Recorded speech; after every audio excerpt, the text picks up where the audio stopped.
Dans la vidéo d'aujourd'hui, je vous montre exactement quels sont les 5 outils que j'utilise à chaque fois que j'ai une idée de side business. Aujourd'hui, il faut aller vite pour valider son idée et tester la demande utilisateur. Pour pouvoir faire ça, moi justement, je m'appuie sur ces 5 outils hyper puissants. À tout de suite.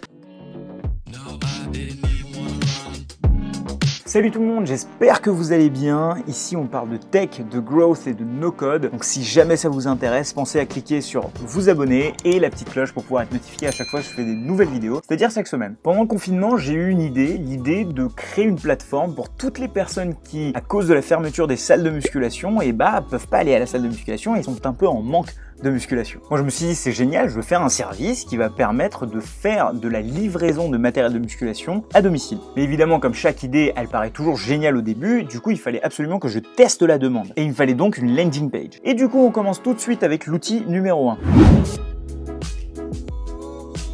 Webflow, c'est une plateforme qui permet de créer et lancer tout type de site internet. Là, pour le coup, j'ai uniquement utilisé 10% de ses capacités. Mais au bout de quelques heures, j'avais une landing page qui était prête à être montrée et pour voir si les gens avaient vraiment besoin de ce type de service ou pas. Les points positifs de Webflow, c'est que c'est hyper rapide à prendre en main. Il y a plein de templates et c'est extra personnalisable. Les points négatifs, du coup, c'est que c'est justement extra personnalisable. Et vu que sans savoir développer, on peut faire tout un tas de choses, eh bien, on a tendance à passer un peu trop de temps sur des détails alors que le plus important, c'est d'aller vite. L'autre inconvénient, c'est que ça peut vite devenir cher si on commence à utiliser les features avancées de Webflow. Mais sachez que si j'avais cette landing page à refaire, j'utiliserais sûrement Card, qui est un outil super simple encore aussi. Il est beaucoup moins cher et il est spécialisé sur les landing pages. Et pour le coup, il est gratuit si ça ne nous dérange pas d'avoir une extension .card.co à la fin de notre site internet. Une fois que la landing page était lancée, j'ai été sur tous les groupes de muscu possibles sur Facebook, mais j'ai été aussi harceler tous mes potes qui étaient fans de musculation afin de demander leur avis. Et pour ça, évidemment, il me fallait un formulaire. Donc pour tous ceux qui ne jurent uniquement que par Google Forms, je pense que c'est parce que vous ne connaissez pas encore Typeform.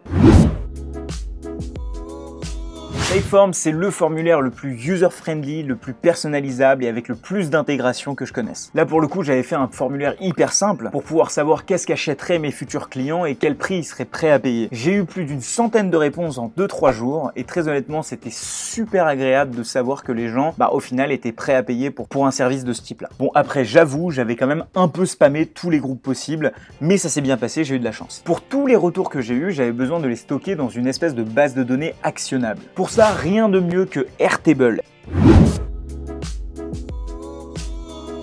Airtable, c'est un mélange entre Excel et une base de données pour pouvoir y mettre tout type de données comme par exemple du texte, des images, des emails, mais aussi des prix, enfin tout ce qu'on veut. Pour vous donner un exemple, cette compilation d'outils que j'ai sorti il y a 2-3 semaines, je l'ai faite totalement sur Airtable. J'ai juste utilisé la vue sous forme de carte et très honnêtement, en fait, ça fait le travail. Ça permet de lister tout un tas de choses et à chaque fois que j'ai besoin d'ajouter un outil, je l'ajoute en ligne comme je le faisais sur Excel. Si ça vous intéresse, le lien pour ces outils sont en description. Dans le cas de ce side project, c'était important pour moi d'avoir toutes les réponses de mon formulaire dans une base de données comme Airtable. Parce que j'avais aussi besoin de partager cette espèce de tableau aux grossistes qui me fournissaient mes haltères. Oui, c'était un grossiste d'haltères que j'ai trouvé sur le bon coin. J'avais l'impression de faire mes calculs et de négocier comme si j'étais en train de négocier des tomates au marché. Mais très honnêtement, depuis que j'ai découvert Airtable, c'est un outil génial pour pouvoir faire de la collaboration, mais aussi avoir toutes ces données dans un même endroit. À chaque fois que j'avais une nouvelle commande, j'avais besoin 1. de l'ajouter à Airtable, 2. de m'envoyer un email pour savoir si j'avais une nouvelle commande, et aussi d'envoyer un email au grossiste pour qu'il puisse vérifier les stocks,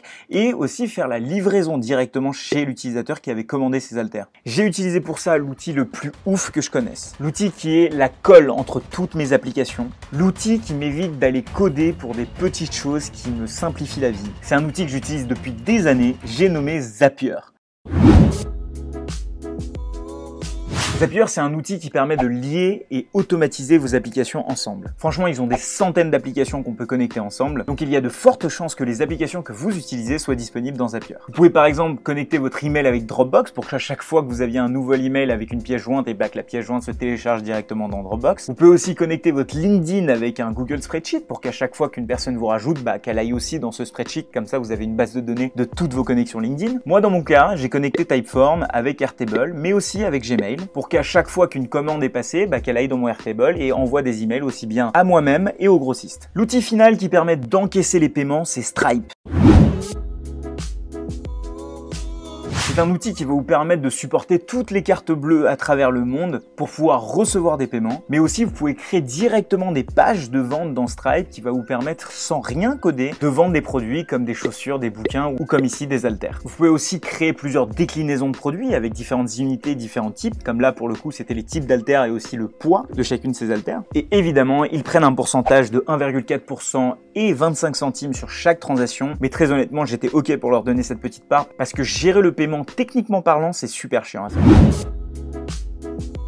Pour tous ces outils, il n'y a que Zapier où j'étais en version gratuite parce que j'avais pas forcément besoin du pack premium. Mais pour le reste, j'avais besoin des versions payantes de Webflow, Typeform et aussi Airtable. Mais à l'époque, je connaissais pas Secret. Secret, c'est la première plateforme d'offres exclusives pour entrepreneurs. En fait, ils ont été super malins. Ils ont été voir tous ces Airtable, Zapier et compagnie. Ils ont négocié des deals un par un avec eux pour pouvoir nous proposer des réductions sur les plans payants de ces outils-là. Bon, malheureusement, ils ont pas Webflow, mais Jean-Loup, le cofondateur de Secret, m'a dit qu'ils allaient peut-être les avoir. Donc très honnêtement, j'attends ça avec impatience. Mais plus concrètement, au lieu de faire comme j'avais fait, donc c'est-à-dire payer 12 € par mois pour Airtable et 30 € par mois pour Typeform, j'aurais pu payer 35 € pour toute l'année et avoir les mêmes avantages, ce qui clairement m'aurait fait économiser pas mal d'argent. Donc si vous voulez pas faire la même erreur que moi, vous pouvez utiliser le code DigitalWing que j'ai réussi à obtenir avec eux, qui vous permet d'avoir ce pack-là, du coup, non pas pour 49 € par an, mais pour 35 € par an. Très honnêtement, c'est assez avantageux, donc je vous invite à en profiter. Voici comment, avec 2-3 outils, on peut lancer très rapidement une idée, lancer une landing page, valider notre marché, avoir de l'attraction et pourquoi pas directement exercer sans rien coder. Vous savez, on a tous de superbes idées, mais je pense qu'on met souvent des barrières à nous-mêmes pour pouvoir les exécuter, justement parce qu'on ne connaît pas les outils qui nous permettent de faire ça. Moi, je vous encourage vraiment à aller tester toutes vos idées en créant des landing pages à la volée, en les partageant à vos potes, en spammant des groupes Facebook pour pouvoir tester vos idées, au lieu que ça soit un peu une frustration jusqu'au moment où quelqu'un d'autre va utiliser cette idée pour créer un vrai business. Évidemment, mettez un like en dessous de cette vidéo si jamais elle vous a plu. Je vous propose de rester avec moi si vous avez encore 5 minutes et de regarder cette vidéo où on va parler de no-code, mais des exemples de startups qui ont réussi avec le no-code qui aujourd'hui valent plusieurs millions d'euros. Donc je vous dis à tout de suite de l'autre côté.